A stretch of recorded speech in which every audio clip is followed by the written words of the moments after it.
सो hi guys, कैसे हो आप सब। I am going to start with the new topic of Karl Marx, that is economic interpretation of history. Soon I am very tired and even preparing for my final exams, so I can't post my videos as soon as possible or getting late for the videos. I'm really sorry for that. So let's start with the economic interpretation of history by Karl Marx. Marx application of applying the theory of dialectic materialism to historical development. The development of history or society takes place through the system of conflict, and material things drive that development. This is the main belief of the theory of physical interpretation of history. This theory has been called by many names such as economic determinism, historical materialism, economic interpretation of history. So हमें इस para से तो at least हमें ये सीखना पड़ेगा कि हमें क्वेश्चन किसी भी फॉर्म में आ सकता है. हमें पता होना चाहिए इकोनॉमिक इंटरप्रिटेशन ऑफ हिस्ट्री जो है उसको और क्या क्या बोला जाता है. उसे बोला जाता है इकोनॉमिक डिटर्मिनिज़म भी बोला जाता है, हिस्टोरिकल डिटर्मिनिज़म भी कहा जाता है और इकोनॉमिक इंटरप्रिटेशन ऑफ हिस्ट्री भी कहा जाता है. सो कुछ भी आ सकता है, कुछ भी. हमें प्रिपेयर रहना पड़ेगा कि कुछ भी हो सकता है. क्वेश्चन किसी भी फॉर्म में किसी भी तरीके से आ सकता है. इकोनॉमिक डिटर्मिनिज़म होती क्या है? अब ये मार्क्सिस्ट टर्म है जो क्लेम करती है सोसाइटी की वो इकोनॉमिक सिस्टम पे चलती है, कि उसके वेरियस एजेंट्स हैं. Social control are determined by the economic mode of production. 5 eras बताए हैं पहले तो उन्होंने हिस्ट्री ऑफ सोसाइटी के. मार्क्स ने डिस्क्राइब किए हैं 5 era. The Marx decides the process of change by providing the mode of production as the basis of social system, then give the change in the means of production give rise to new stages of social development. कि जो rise होता है, ठीक है, rise देते हैं new stages of development के, जिससे इकोनॉमिक डिटर्मिनिज्म की वजह से राइज होता है new stages of development. According two marks her stage जो है हिस्टोरिकल सीक्वेंस है. House ever bad it may appear it is better and its previous stage, because कि जितना वो ख़राब होता है उतना ही वो आगे चल के बेटर भी होता जाता है इन फ्यूचर. ठीक है ना. Marks has divided history of society change on the base किस 5 एराज में की है. तो वो पहली है primitive communism. According two marks it is a way of describing the gift economies of hunter-gatherers throughout history, where resources and property hunted and gathered are shared with all members of a group in accordance with individual needs. कि पहले के time में क्या हुआ करता था कि Hunt किया जाता था और जो भी हंट होता था वो आपस में बांट लिया जाता था. वे प्रिमिटिव कम्युनिज़म है. देन स्लेव सोसाइटी आई. There was a communist system in the beginning. Communist system था पहले तो स्टार्टिंग में, फिर इस सिस्टम के बाद चेंज हुआ, स्लेव एरा आ गया. जो डिवीजन ऑफ लेबर था वो स्टार्ट हो गया. Give the rise to the parasite. Some people forcibly enslaved people. कुछ लोगों ने फोर्सफुली स्लेव्स बनाने शुरू कर दिए लोगों को अपना. और spend time in leisure learning art and etcetera etcetera, की जैसे टाइप ऑफ अ किंग, कि किंग ने लोगों को अपना स्लेव बनाया और खुद ऐशो आराम की ज़िंदगी जी और उन्हें स्लेव बना दिया. The primitive class was now divided into 2 classes of free citizens and slaves. फिर आती है फ्यूडल एज. इस एज के अंदर स्लेव्स जो हैं फ्री हो गए स्लेवरी से, ओनर्स से, but they become the slave of the land. किसके? ज़मीन के जो हैं स्लेव्स बन गए, सर्वेंट्स बन गए. The king and soldiers were owners of feudal land.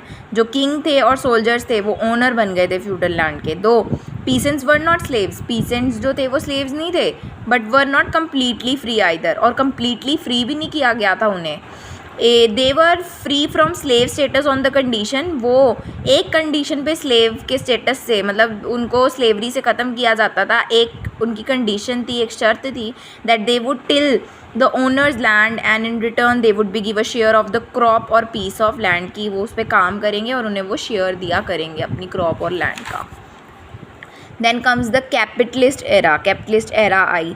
New means of productions machine gave rise to new relations of production and capitalist era, कि न्यू प्रोडक्शन मशीन्स आई, उससे कैपिटलिस्ट एरा आ गया.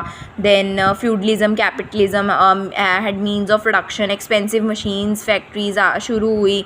These means were neither accessible, right, to the common man. No, could they carry on their old handicraft jobs instead of abolishing slavery, कि ख़त्म करने की बजाय स्लेवरी को कैपिटलिज्म में परमानेंट ही बना दिया गया इन एन अदर फॉर्म. किस फॉर्म में से कि स्लेव काम तो करेंगे बट सैलरी बेस्ड, कि उन्हें सैलरी दी जाएगी उस काम की.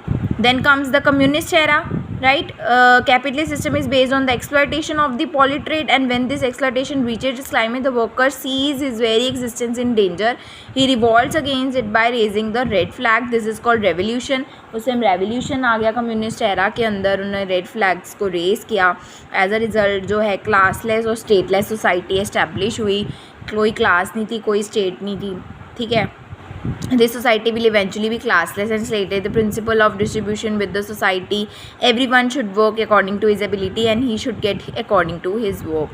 Then comes the criticism of this theory. Critics have eventually criticized this theory at high level stage. So first one is excessive and unnecessary emphasis on the economic element, कि बहुत ज़्यादा ही unnecessary उन्होंने emphasis दिया है economic element के ऊपर. पहले तो उन्होंने ये कहा, कुछ ने कहा कि not possible to explain all historical events on economic basis, कि पॉसिबल ही नहीं है कि हम पूरे जो हिस्टोरिकल जितने भी पुराने इवेंट्स हुए हैं हमारे टाइम पीरियड्स में, और उसे एक्सप्लेन किया जा सके इकोनॉमिक बेसिस के ऊपर, कि क्या मतलब इकोनॉमिकली वो कैसे लायबल थे, कैसे हम उसे प्रेजेंट करते थे, क्या उस टाइम पे क्या चलता था, क्या इकोनॉमिक सिस्टम था. We can't explain all the historical events at this time, and ignoring the element of coincidence in the determination of history, कि coincidence को उन्होंने इग्नोर किया है इसमें. निगलेक्ट है रिलीजन के ऊपर, कि रिलीजन को तो बिल्कुल ही भूल गए हैं. इकोनॉमिक पावर है वो is not the basis of political power. Economic power base नहीं है पॉलिटिकल पावर का. पॉलिटिकल पावर अपनी जगह है, इकोनॉमिक पावर अपनी जगह है. Scientific explanation of history, right. Scientific explanation दी गई है हिस्ट्री की. क्या ह्यूमन कॉन्शियसनेस और क्रिएटिव स्किल के बिल्कुल ही ख़त्म कर दिया गया है. जो उन्होंने कहा मशीन्स आ गई तो ह्यूमन क्या, तो वो जो हैंडमेड क्राफ्ट किया करते थे उनको तो बिल्कुल ही भूल गए लोग. Stopping of the stream of history in the communist era, ठीक है, उसको ख़त्म मतलब स्टॉप ही कर दिया गया हिस्ट्री को. फिर कंक्लूजन दी गई है कुछ इस तरह. तो आप लोग ये जितना भी है इम्पॉर्टेंट है. Even dialectic materialism is also important. If you have any problem, discuss with me, comment any question. If any problem in any short question also, you can also ask me for notes, for anything. I am always available for you guys. So please help me out for 100k subscribers. I need that. So it's a request by मी कि please. Even आप लोगों की वजह से मैं आज यहाँ पे हूँ, जहाँ पे मैं आज खड़ी हूँ आप लोगों की वजह से हूँ. अगर आप लोग मेरा साथ ना देते तो मैं यहाँ पे ना होती कभी भी. मैं अब आज इतनी आगे तक यूट्यूब अपना चैनल लेके जा चुकी हूँ. From October to till today it's 5th or 6th June, I think so. So it's my channel is going good. Even I can't expect कि मेरा चैनल इतना चलेगा भी कभी. So it's all because of you guys. I really thankful to you. So love you so much guys. Please मेरे को ऐसे ही support करो ताकि मैं आगे और बढ़ूँ और अपने 100k सब्सक्राइबर्स पूरे करूँ. Thank you so much.